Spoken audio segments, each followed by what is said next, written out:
நாம் ஏன் வித்தியாசமாக சிந்தித்து செயல்பட வேண்டும்? அதனால் நமக்கு என்ன பயன்? மற்றவர்களிடம் இருந்து நாம் மாற்றி யோசிக்கின்ற முறையைத்தான் இங்கே வித்தியாசமான சிந்தனை என்கிறோம். இதனால் கிடைக்கும் பயன்கள் ஏராளம். இதன் சிறப்பை பற்றி விவரிக்க இந்த ஒரு பதிவு போதாது. இந்த சிந்தனை குறித்து யோசிக்கும் பொழுது, எல்லோரும் ஒரு வழியினில் பயணப்படும் வேளையில், நாம் வேறு வழியில் பயணம் செல்ல வேண்டும் என அர்த்தம் கொள்ளக்கூடாது.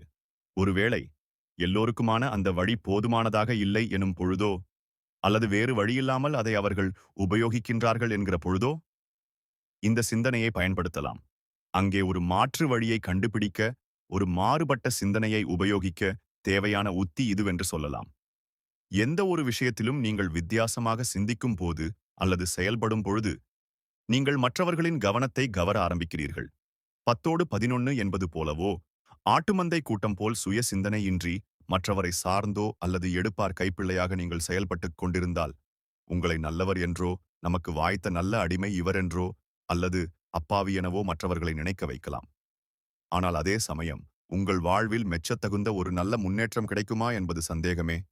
ஆறறிவுள்ள, சிந்திக்கத் தெரிந்த மனிதர்கள் செம்மறி ஆடுகள் போல செயல்படுவது என்பது, இறக்கைகள் இருப்பது பறப்பதற்காக என்பதை அறியாத பறவை ஒன்று, மற்ற விலங்குகளை பார்த்து சிரமப்பட்டு நடந்து சென்று இரையை தேடி உண்பதற்கு ஒப்பானது ஆகும்.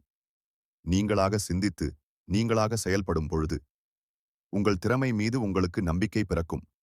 மற்றவர்களை சார்ந்து வாழும்போது, தன்னம்பிக்கை இல்லாமல் போகவும் வாய்ப்பு இருக்கிறது.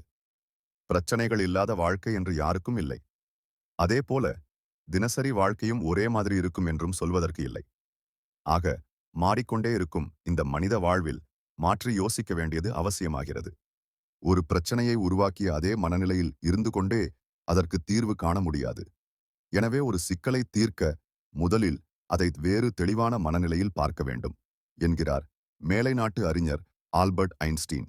நீங்களும் வெற்றி பெறலாம், யூ கேன் வின் என்ற புத்தகத்தில் எழுத்தாளர் ஷிவ் கேரா சொல்வது போல, இது போன்ற வீடியோக்களை பார்ப்பது கொஞ்சம் கடினம்.